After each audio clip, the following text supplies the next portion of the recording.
Boa noite a todos. Estamos aqui em mais uma oportunidade para as nossas reflexões da palestra pública. O Centro Espírita Deus Cristo Caridade e o Grupo Espírita de Petrolina mantêm as suas atividades doutrinárias de forma virtual e uniram-se neste momento da pandemia para realizarem em conjunto as suas palestras públicas, que estão ocorrendo, como neste momento, todos os domingos às 20 horas, através das redes sociais. Então, na noite de hoje, nós iremos comentar a respeito da parábola do credor incompassivo. Durante todo esse mês, fizemos um apanhado de algumas parábolas de Jesus, a fim de que possamos comentar a respeito delas, lembrando-nos da significação desses momentos. Então, reservamos os momentos iniciais para fazermos a nossa oração. Fechando os nossos olhos, buscando então este silêncio interior em que podemos entrar em contato com a presença divina em cada um de nós. Vamos agradecer a Deus pela oportunidade de estarmos aqui. Agradecer a Ele pelo amor que não nos desampara e nem nos abandona em momento e situação alguma. E pedir, Senhor, que o Teu amor seja conosco. Envolve os nossos corações, abençoando-nos e dando-nos força para passarmos pelos desafios da vida. Confiamos em Ti e sabemos da Tua providência e da Tua misericórdia. E é por isso, Senhor, que recorremos, pedindo-Te que nos abençoe. Que envolva, Senhor, a todos nós que aqui estamos, que abençoe também aos nossos companheiros que encontram-se doentes, aqueles outros, Senhor, que tiveram desencarnação recente. Que o Teu amor os possa abençoar, a todos eles, agora, para todo sempre. Que assim seja. Então, para nos permitirmos uma imersão, digamos assim, melhor a respeito da parábola, nós a trouxemos, conforme Allan Kardec a coloca, no capítulo 11 de O Evangelho segundo o Espiritismo, no item 3.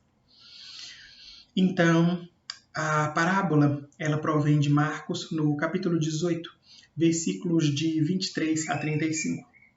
E o evangelista, então, anotou assim: O reino dos céus é comparável a um rei que quis tomar contas aos seus servidores. Tendo começado a fazê-lo, apresentaram-lhe um que devia 10.000 talentos. Mas, como não tinha meios de os pagar, mandou o seu senhor que o vendessem a ele, sua mulher, seus filhos e tudo o que lhe pertencesse para pagamento da dívida. O servidor, lançando-se-lhe aos pés, conjurava dizendo: Senhor, tenha um pouco de paciência e te pagarei tudo. Então o senhor, tocado de compaixão, deixou-o ir e lhe perdoou a dívida. Esse servidor, porém, ao sair, encontrando um de seus companheiros que lhe devia 100 dinheiros, o segurou pela goela e, quase a estrangulá-lo, dizia: Paga o que me deves. O companheiro, lançando-se-lhe aos pés, o conjurava, dizendo: Tenha um pouco de paciência e eu te pagarei tudo. Mas o outro não quis escutá-lo. Foi-se e o mandou prender, para tê-lo preso até pagar o que lhe devia. Os outros servidores, seus companheiros, vendo o que se passava, foram extremamente aflitos e informaram o Senhor de tudo o que acontecera. Então o Senhor, tendo mandado vir à sua presença aquele servidor, lhe disse: Mau servo, eu te havia perdoado tudo o que me devias, porque me pediste. Não estavas desde então no dever de também ter piedade do teu companheiro, como eu tivera de ti? E o Senhor, tomado de cólera, o entregou aos verdugos, para que o tivessem até que ele pagasse tudo o que devia. É assim que meu Pai, que está no céu, vos tratará, se não perdoardes do fundo do coração as faltas que os vossos irmãos houverem cometido contra cada um de vós. Então, a parábola nos traz este momento de comparação entre estes dois personagens que serão ali devedores e, ao mesmo tempo, teremos dois credores. Então, o Senhor tem um personagem que lhe deve 10 mil talentos. Apenas para que tenhamos uma ideia, à época de Jesus, a dracma era a principal moeda trazida então pelo Império Romano, e uma dracma correspondia a um dia de trabalho. Um talento correspondia a aproximadamente 600 dias de trabalho. Logo, alguém que lhe devesse 10 mil talentos devia-lhe, portanto, uma pequena fortuna, se formos observar e fazendo as contabilidades para hoje. Então este senhor possui um destes companheiros que lhe devia uma pequena fortuna, e naquela circunstância vai cobrá-lo. Como perceber-se então as dificuldades em relação àquela cobrança, a lei mosaica pedia-lhe ou determinava que naquela circunstância, se ele não tivesse a condição de pagar, o credor então poderia tomar posse dos seus bens, inclusive da vida do próprio devedor. É assim então que ele pede que o próprio devedor fosse vendido, feito então agora um servo, juntamente com a sua mulher e todas as suas outras coisas. Então nós percebemos aí alguns destes pontos relacionados à conduta e à vivência daquele momento em que Jesus estava. As condições, então, falavam-nos a respeito deste devedor. E ali naquela circunstância, quando ele, então, cobra efetivamente a dívida, ameaçando, então, transformar o devedor em seu servo, Jesus vai nos dizer que o homem, então, apela pedindo piedade e o Senhor sente compaixão dele. Então, Jesus exalta aqui a compaixão como sendo este sentimento que apodera-se do Senhor e faz com que naquele momento ele perdoe a dívida. Mas a história continua. A parábola nos conta de que aquele devedor, saindo então dali, por sua vez encontra ele um de seus devedores, porquanto ele também era credor de uma determinada quantia. Era um homem que lhe devia então 100 dinheiros, o equivalente a 100 denários ou 100 dias de trabalho. Então vamos só relembrar. Na primeira oportunidade, o Senhor tinha ali o devedor que lhe devia 10 mil talentos, o equivalente, cada talento, a 6 mil denários, ou 6 mil dias de trabalho. Então, 6 mil vezes 10 mil era uma pequena fortuna. E havia o outro ali que lhe devia apenas 100 denários, ou 100 dias de trabalho. Então, percebamos que há uma dívida muito grande que é perdoada pela compaixão do Senhor, e no outro ali uma dívida muito pequena em relação à primeira, de 100 dias de trabalho. O homem, então, pegando pela gola, vai tomá-lo e levá-lo até as autoridades, fazendo com que ele fosse preso pela dívida, porquanto ele não podia pagar. E os servos do Senhor, então, observando aquela situação, vão contar. E o Senhor pede para que este homem viesse à sua presença.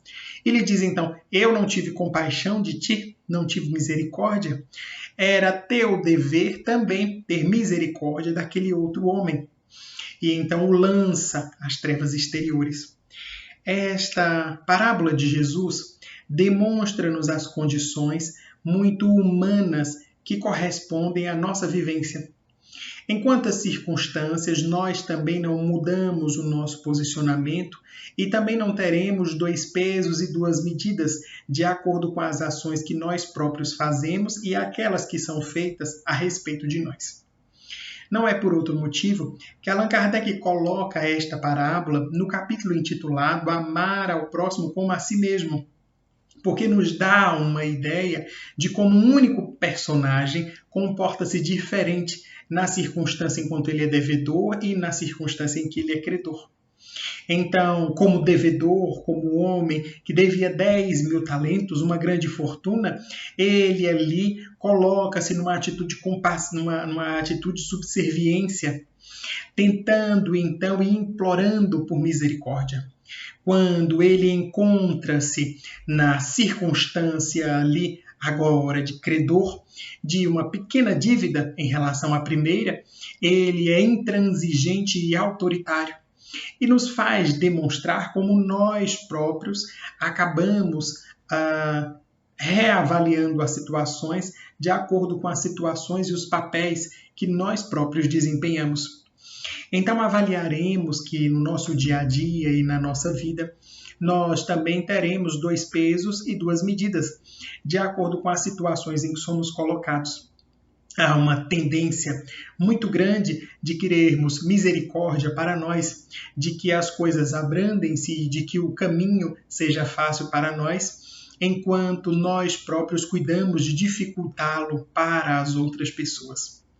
São circunstâncias muito humanas e, infelizmente, muito frequentes dentro da humanidade. Nós observaremos aqui no nosso país o famoso jeitinho brasileiro, em que nós, então, dentro de pequenas circunstâncias, queremos nos dar melhor do que as outras pessoas e esquecemos que quando faltamos com esses princípios éticos, haverá sempre consequências para outros. Por exemplo, estamos ali numa fila e há muitas pessoas para serem atendidas, seja num supermercado, num banco ou qualquer outro estabelecimento. E nós então percebemos que entre os funcionários daquele estabelecimento está alguém que nós conhecemos. E nós então vamos para furar a fila. Vamos ali, queremos dar um jeito muito esperto, queremos então tirar vantagem em relação às outras pessoas. E nos colocamos, então, entrando em contato com aquele que é um nosso conhecido, para que ele nos ajeite, como a gente costuma dizer. E então aquela pessoa vai nos ajeitar. E ajeitando-nos, nós passamos na frente dos outros. E quando isso acontece, nós saímos com uma sensação de sermos superiores aos outros, porque nós quebramos ou burlamos algo que estava ali convencionado, que naquela circunstância era a fila. Isso ocorre na fila, mas ocorrerá também nas circunstâncias do trânsito, em que às vezes teremos ali uma quantidade imensa de carros e a gente quer ganhar um atalho, busca às vezes passar por cima de uma calçada ou na contramão, como se as nossas circunstâncias e os nossos compromissos fossem mais importantes que os compromissos das outras pessoas. Mas isso ocorrerá em circunstâncias um pouco mais graves, quando teremos as oportunidades de emprego, quando, neste momento, por exemplo, verificamos a circunstância das vacinas, em que algumas pessoas, então, querem burlar as regras estabelecidas para a aplicação das vacinas. Então, isso demonstra um comportamento egoístico e também orgulhoso da humanidade. Egoístico porque nós, então, nos esquecemos das outras pessoas, aquelas que estão na frente da fila, ou aquelas que teriam prioridade sobre o atendimento diante daquelas circunstâncias. E ali, dentro desse egoísmo, nós achamos que o nosso compromisso é o mais importante, que a nossa saúde é a que vale mais, que o nosso tempo é o que vale mais, e assim sucessivamente.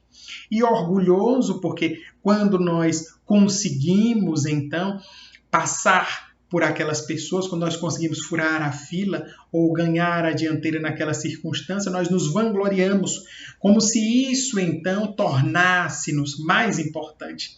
E aí tornamos-nos, achamos-nos mais importantes do que as outras pessoas.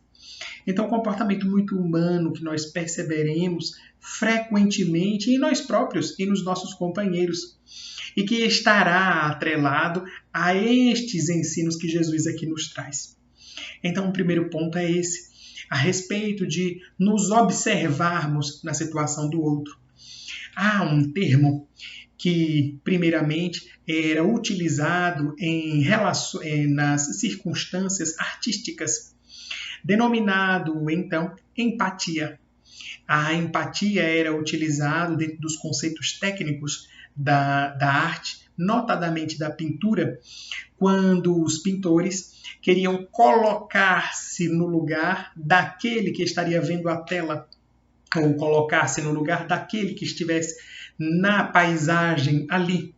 E então este ponto da empatia por exemplo, quando nós olhamos um quadro e queremos nos imaginar como o autor vê a obra, o que ele quis passar, quais emoções estavam ali destacadas. Então, esse seria o conceito da empatia, de colocarmos no lugar do outro. E dentro dessas circunstâncias, esta parábola vai nos falar justamente a respeito disso, de nos colocarmos no local dos outros, de tentarmos, então, observar as experiências dos nossos companheiros e não as minorar, não as desprezar. Tentar de todas as formas e de todas as maneiras buscar dentro das circunstâncias que estarão ali, como nós próprios reagiríamos dentro daquela situação. Então, quando Jesus nos conta a parábola, e este mesmo indivíduo é credor e devedor ao mesmo tempo, ele nos dá essa ideia da empatia. Num momento, ele está como devedor. Está, então, como aquele que deve, como aquele que tem a obrigação. E no outro momento estará na circunstância do credor, aquele que tem o direito. E como ele se comporta? Então, há um ditado que nós costumamos repetir, que quando nós quisermos conhecer alguém, possamos dar dinheiro ou poder a esta pessoa. E nós, então, verificaremos o que ela tem por trás, ou quais são algumas dos matizes do seu comportamento que não ficam muito bem esclarecidos. E isso consegue ser observado dentro dessa parábola de Jesus. Todos nós trazemos ainda algumas imperfeições. Essas imperfeições são resultado de experiências insucessivas dentro das nossas encarnações. É parte da nossa história. É aquilo que estamos construindo. É como se pudéssemos observar, então, a ganga dentro do metal. Ou quando pegamos uma pedra e há ali um metal precioso, uma pedra preciosa naquela formação rochosa, e incrustada nela existem outros metais ou outras rochas que não têm valor. E ali naquela circunstância, dentro do processo da mineração, nós retiramos aquelas impurezas, separando então o metal precioso da ganga dos outros metais, ou então lapidando a pedra, a fim de retirarmos as impurezas e deixarmos então apenas a gema, libertando-a das outras formações rochosas que estão incrustadas nela. Nessa circunstância, há então o paralelo de cada um de nós. Somos quais pequenos diamantes, ou mesmo como um metal muito precioso que estará incrustado com alguns dos vícios. Então, o nosso processo do desenvolvimento. Diante de inúmeras experiências e outros momentos, nós desenvolvemos estes vícios. São comportamentos equivocados que enraizam-se em cada um de nós e dão, então, a origem a esses vícios, e que foram adquiridos com o processo do tempo. E nós, então, hoje estaremos aqui. Não somos os vícios, nós não somos maus. Nós não somos viciosos, nós estamos. Momentaneamente, nós experimentamos estes momentos, nós estamos livrando-nos dele, da mesma forma que os construímos por vários anos, às vezes por várias encarnações, estamos depurando-nos ou nos libertando deles. Então, são dois processos, um é o dessa construção, que teremos, e agora este processo de desconstrução, de depuração, de libertação, então, das virtudes, que é aquilo que nós somos, as virtudes que estão em nós e aguardam para ser desenvolvidas. Então, neste processo, nós teremos as nossas experiências. Então, cada um de nós traz em si um amálgama entre coisas boas e coisas ruins. As coisas ruins são as nossas experiências insucessivas, serão esses vícios, essas imperfeições que aos poucos vamos perdendo. E também teremos coisas boas, que serão os pródromos das virtudes que estão inscritas em nós. Porque nós estamos na condição de espíritos em evolução. E a nossa essência é a essência divina. Portanto, há em nós, como na nossa programação enquanto espíritos, esses pródromos das virtudes que aguardam por ser desenvolvidas. E à medida em que nós temos as nossas experiências, vamos passando pelos desafios, desenvolvem-se em nós essas virtudes para serem deixadas para trás estes vícios e essas imperfeições. Então, esse é o processo da evolução. Nós todos teremos esta dualidade entre pontos positivos e pontos negativos, mas o importante é entendermos que isso faz de nós únicos dentro do universo. Não haverá ninguém no universo com experiências como a nossa. Não há ninguém em um momento igual ao nosso. Todas as criaturas são diferentes. Trazem, então, experiências diferentes, trazem vivências diferentes, e isso os faz únicos. É daí que nasce a valorização de cada um dos nossos companheiros. É por isso que qualquer um dos nossos irmãos terá algo para nos ensinar, porque esta pessoa passa, então, por determinadas experiências que nós não passamos. Então, nós sempre podemos aprender com as vivências das outras pessoas, assim como nós próprios também sempre teremos algo para oferecer. Sempre teremos as condições de poder auxiliar o outro. Então, como dizíamos, quando nós queremos conhecer alguém, nós damos poder. Porque estas imperfeições que temos mostram-se, ou em alguns momentos são camufladas. Vai nos dizer também o Evangelho segundo o Espiritismo, quando ele fala da obediência e da resignação, que muitas vezes nós teremos um verniz social. Às vezes o indivíduo é uma pessoa que tem um caráter muito mau, ou será alguém violento, será alguém, então, orgulhoso, e em determinadas circunstâncias e momentos há ali um verniz social, e aquela pessoa não deixa transparecer algumas dessas imperfeições. Nós, então, camuflamos as imperfeições. Mas, à medida em que vamos convivendo com os indivíduos, fica impossível camuflar algumas coisas e nós vamos tendo acesso àquilo que eles são. Noutras circunstâncias, como nessas em que notadamente dizemos que damos poder ou dinheiro à pessoa, naquele momento ela está numa posição em que acha-se ou acredita-se segura. E enquanto estando segura, ela acredita que seja de bom tom poder demonstrar aquilo que verdadeiramente é. Então é uma outra circunstância que também demonstra, nós perdemos aquele verniz social.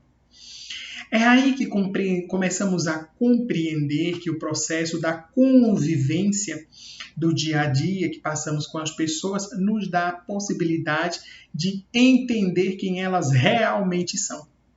Então, às vezes nós observamos alguém e dizemos assim, mas fulano parece ser tão paciente, olha Cicrano, como ele parece ser uma pessoa boa, uma pessoa compreensiva, tolerante, e aí nós começamos a conviver com a pessoa e vamos percebendo que não é bem assim, que aquela é apenas uma projeção que nós observamos dentro daquilo que ele próprio, consciente ou inconsciente, quer passar para os outros. Mas na realidade, por trás daquilo, há o verdadeiro eu. Então, todos nós teremos alguns desses pontos que ficam camuflados e em determinadas circulações se mostram. O indivíduo da história, quando estava diante daquele que era o seu credor, e percebendo então que aquele senhor lhe podia tomar a vida, a mulher e todos os bens, ele então demonstra um verniz de compadecer-se, de então suplicar, e ali estando ele suplica pela piedade. Mas no outro momento, quando então ele encontra-se com o seu credor, ele ali está numa posição de segurança. Então ele acredita-se maior e pode demonstrar então aquilo que realmente é.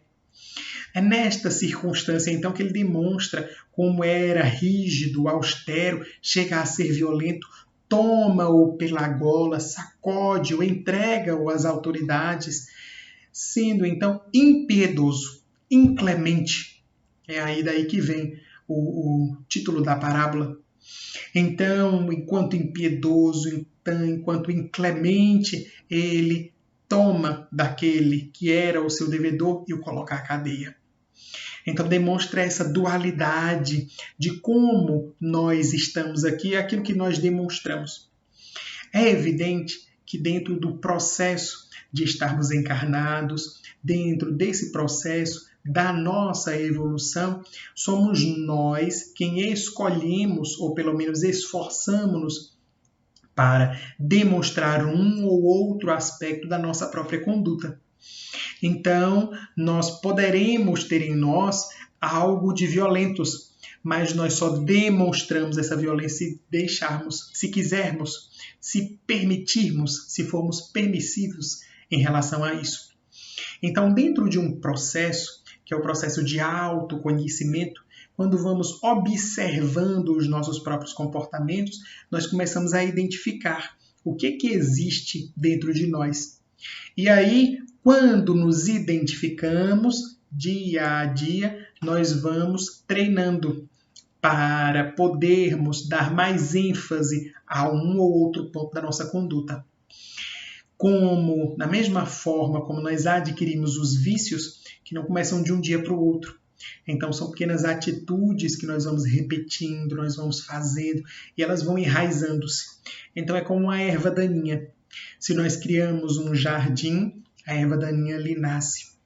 E se logo quando ela está pequena, nós cuidamos de arrancá-la, ela poderá nascer lá na frente, mas nós arrancamos sempre, então ela está frágil.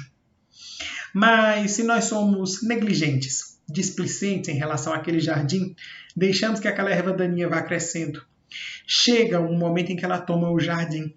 E mesmo que a queiramos arrancar, ela agora já está fortalecida. As suas raízes estão mais infiltradas no solo. Ela ganhou mais força. Fica mais difícil nos livrarmos dela. Então, assim também serão os nossos vícios. São como ervas daninhas. Nós temos a oportunidade de, em um ou outro momento, abrirmos brechas que são mentais, comportamentais, das nossas atitudes. E aos poucos, quando nós vamos abrindo essas brechas, elas então vão se enraizando, até o momento em que se consolidam enquanto vícios. Para que os possamos combater, é necessário agora fazermos o sentido contrário. Arrancamos a erva daninha, mas não adianta arrancar. Deveremos preencher aquele espaço do solo de onde ela foi arrancada, senão fica mais fácil ela avançar. Então, para combater-se uma energia ou um pensamento ruim, vai nos dizer o Livro dos Espíritos, não basta apenas não fazer, é necessário fazer o bem. Então, muitos de nós dizem assim, eu não faço o mal, mas também não faz o bem. E aí?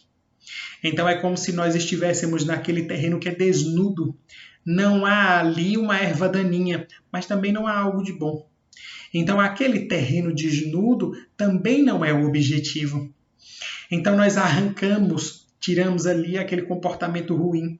Vamos, aos poucos, nos policiando para livrarmos-nos daquele comportamento ruim. Mas é necessário inserir um comportamento bom. Que ele seja substituído por uma atitude que seja positiva, por algo bom, benéfico dentro da nossa existência. E assim nós vamos preenchendo o nosso jardim, agora com plantas que sejam desejáveis. Nós vamos atingindo o nosso objetivo. Então, dentro desses nossos comportamentos, o processo da evolução é o processo de lidarmos conosco mesmo, de entendermos até onde existem instintos que estão relacionados à nossa essência ou à nossa experiência enquanto dentro da circunstância material, e até onde existem são as expressões espirituais.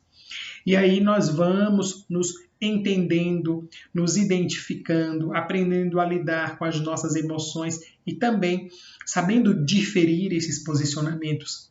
Então, somos nós, em última análise, que escolhemos que face nós queremos mostrar. É por isso que dentro do Evangelho, daquele momento em que Jesus vai nos dizer para não resistirmos ao mal, e ele vai então dizer-nos que se alguém nos constranger a caminhar 1000 passos, que nós caminhemos 2000. Ou se alguém vier para nos tomar a túnica, que nós também lhe demos a capa. Ou que se alguém nos bate em uma face, nós lhe apresentemos a outra.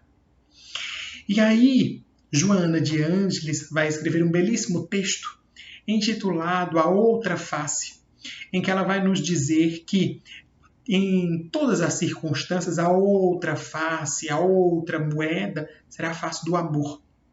Então, se alguém nos fere dentro daquilo que ainda temos do nosso orgulho, do nosso egoísmo, de uma face, então, que carrega as nossas imperfeições, nós devemos apresentar a outra face, que é aquilo que nós temos de bom. Então, todos nós teremos algo positivo em nós e que deve ser apresentado. Então, a nossa proposta é de apresentarmos o bem que há em nós. As circunstâncias positivas que existem dentro de nós e que podem, então, ser direcionadas e apresentadas aos nossos companheiros. Isso não significa querermos fingir que somos bondosos o tempo todo, mas demonstrarmos que nós temos algo de bom e que estamos nos esforçando para que esse algo de bom seja o principal dentro do nosso comportamento. Então, a proposta espírita é essa proposta de apresentarmos a nossa outra face. Há um outro ponto dentro desta parábola, desta mensagem evangélica, que vai referir-se, então, à circunstância da piedade, de entendermos o processo do perdão. E aqui nós lembraremos-nos muito do momento da oração do Pai Nosso, onde Jesus vai nos ensinar a orar e dizer assim: Pai, perdoa os nossos pecados, assim como nós perdoamos a quem nos tem ofendido. Então, dentro da oração, nós condicionamos o perdão de Deus, a forma como Deus nos tratará, para a forma como nós tratamos os nossos companheiros. A esse respeito, o evangelista João vai escrever na sua primeira epístola, dizendo-nos então que é impossível que alguém diga que ama a Deus se não ama a seu próximo. Ou alguém que diga que compreende ou ama a luz se anda em trevas. Então, são coisas dissonantes, são díspares. E ali, nessa circunstância, nós entendemos que Jesus vai nos dizer que é impossível que nós alcancemos o perdão divino se nós não somos capazes também de perdoar. Então, o perdão é algo que vai treinar-se, vai desdobrar-se dentro da conduta dos outros companheiros. Então, perdoar os outros, sermos compassivos, entendermos a condição dos nossos companheiros não como criaturas que ali querem fazer o mal, mas que muitas vezes, por ignorância, acabam caindo naquelas circunstâncias. Há uma pequena frase dentro da monumental obra, que é o livro A Boa Nova, do Espírito Humberto de Campos, pela psicografia de Francisco Cândido Xavier, em que Humberto de Campos, retratando-nos um belíssimo diálogo de Jesus com Pedro, vai dizer-nos o seguinte, vai dizer ao apóstolo o seguinte: Pedro, as criaturas humanas são antes ignorantes do que perversas. Então, quando analisamos esta frase e a trazemos para os dias atuais, para as nossas circunstâncias, nós percebemos que nós, enquanto criaturas humanas, erramos muito mais por ignorância do que por perversidade. Quantas vezes nós não seremos aqueles companheiros que, diante das circunstâncias, tomamos as atitudes impensadas? Em quantos outros momentos nós seremos aqueles que, observando as circunstâncias, estaremos envolvidos em processos que são da nossa própria ignorância. Porque às vezes colocamos o pé onde não sabemos ou onde não deveríamos. E isso, então, causa este ponto das nossas ignorâncias, muito mais do que relacionados à perversidade. Então, quando tratamos e trazemos essa parábola, ela também nos falará a respeito do perdão. E a palavra perdão vem da raiz latina perdonare, ou para doar. Então, o perdão é algo que é feito para dar às outras pessoas. Dentro de uma proposta filosófica, o perdão é algo que é feito para nos libertar. Então, nós temos uma mágoa. Alguém nos fez alguma coisa da qual nós não gostamos. Uma circunstância, então, que foi triste para nós ou nos causou contrariedade. E nós nos agarramos àquilo. Agarramos-nos àquele momento, estamos vinculados àquela circunstância e ficamos ali, presos àquele momento. Então, o perdão é feito para doar. Então, ele é feito para libertarmos-nos daquela circunstância, daquela pessoa, daquele momento. É a proposta, então, desta libertação, em que estará em jogo muito mais do que a situação em si, e além disso, a nossa própria condição. Então, quem perdoa está pensando também em si. Pode parecer um tanto egoísta, mas é um fator do alto amor. Eu perdoo porque eu me amo, porque eu não mereço ficar atrelado àquela situação do passado. Então, eu gosto tanto de mim. Eu estou tão disposto a investir em mim, a me valorizar, que eu vou me libertar. E então, dentro dessa circunstância, eu me afasto do momento ruim. Eu tento ressignificar aquela circunstância que pode me trazer um dissabor, que foi uma experiência difícil para mim, e trazê-la, então, para um aprendizado. Então, ressignificar. Por que ressignificar? Porque nós não anulamos a memória. Aquele acontecimento, aquela circunstância vai continuar na nossa memória. Não é um processo de Alzheimer. Não é um processo de amnésia. É um processo, então, em que nós nos lembramos, mas ressignificamos. Ao invés de olharmos para aquele momento com olhos de ódio, com olhos de inclemência, de incompassividade, nós então o olhamos com olhos de quem pensa então que aquela foi uma experiência da nossa vida, que ela teve um significado, mas que a partir daquilo nós poderemos ser moldados para uma outra criatura, para uma outra circunstância. Então o perdão é feito para doarmos, para nos libertarmos dessas circunstâncias e entendermos, então, que há outros processos dentro da nossa vida. Então, o indivíduo que perdoa é o indivíduo que se ama.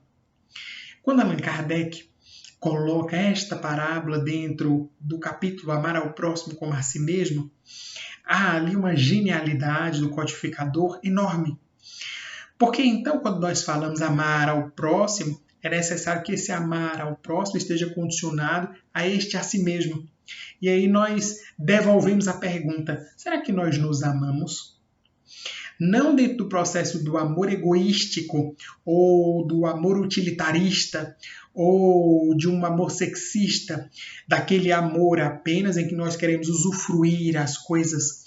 Eu me amo porque esse final de semana agora eu vou me dar uma viagem. Ou este final de semana eu me amo porque vou comprar muito, vou gastar muito. Não é dentro desse processo.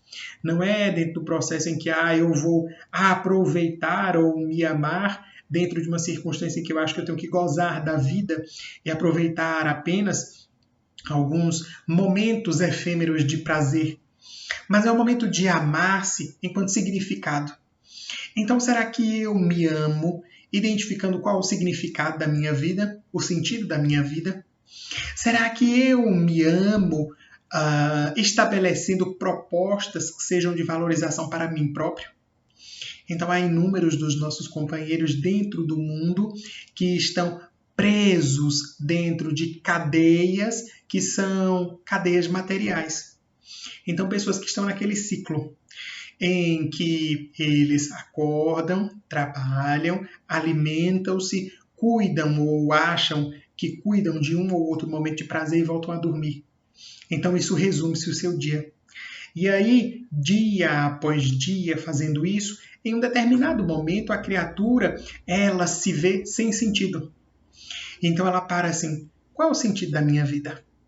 Ou o que eu tenho feito todos esses anos? De que maneira tenho crescido? Então, por quê? Porque ele está preso dentro de uma cadeia. Porque dentro dessa vivência não houve ali espaço para ideais superiores. A proposta de Jesus entre nós é a de trazer-nos boas novas. E essas boas novas serão, então, as condições de propostas maiores para as nossas vidas. Identifiquemos, por exemplo, quando ele convida Pedro e André como pescadores para serem seus discípulos. Então, ele vai observar os dois. Vê, então, que eles estavam ali. Ele diz, eu lhes convoco para serem agora pescadores de homens. E eles, então, espantam-se diante daquela proposta, mas é a proposta que eles abraçariam, porque daria significado para as suas vidas. Então, era uma proposta maior do que ser pescador de peixes.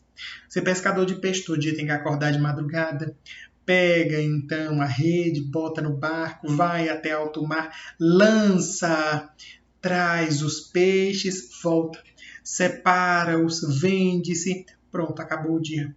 No outro dia a mesma coisa, a mesma coisa, a mesma coisa. Não tem sentido.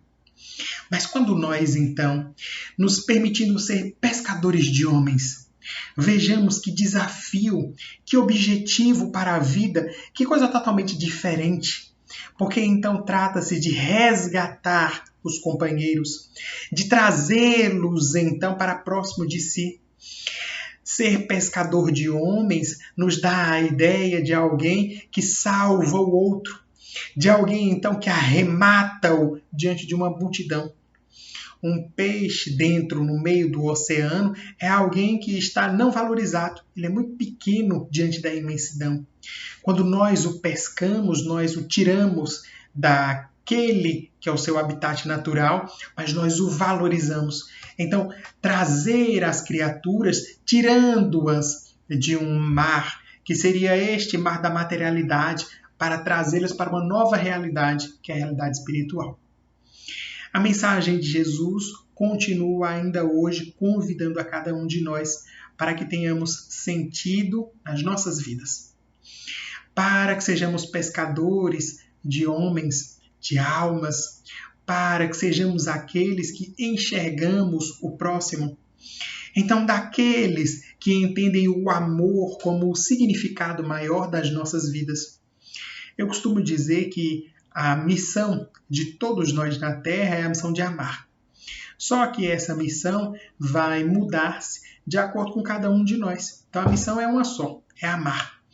Para uns, o caminho que o amor percorre é diferente do que o percorre para outras pessoas. Então, para a irmã Dulce, a missão era também o amor. Mas qual foi o caminho que foi percorrido para que ela atingisse essa missão? Foi o de fundar um hospital, de erguer uma organização, de ajudar milhões de pessoas.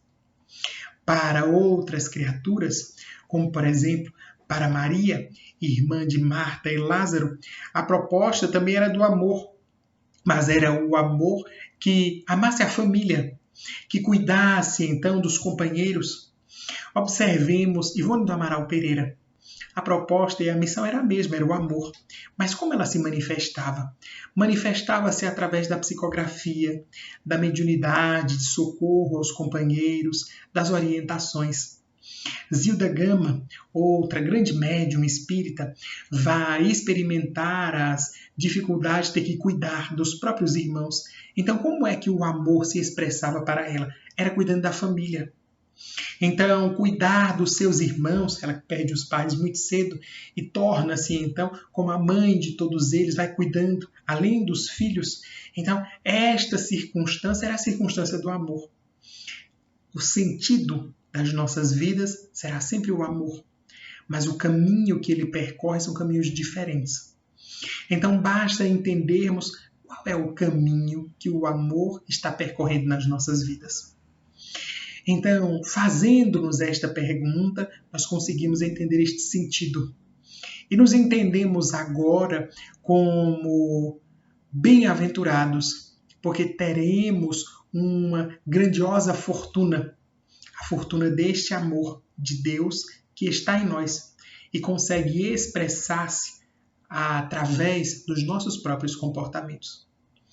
Então, são essas as nossas reflexões dentro da parábola do credor incompassivo.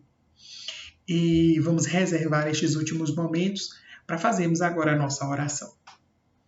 Então, fechando os nossos olhos, buscando a companhia e buscando também a assistência dos companheiros espirituais, nós vamos pedir a Deus que nos abençoe, que envolva os nossos corações, que ilumine as nossas mentes, a fim de compreendermos os processos de amor dentro da nossa vida, de entendermos então o propósito deste amor dentro da nossa caminhada e nos esforcemos por amar, nos esforcemos então por transformar as nossas caminhadas com pegadas de luz.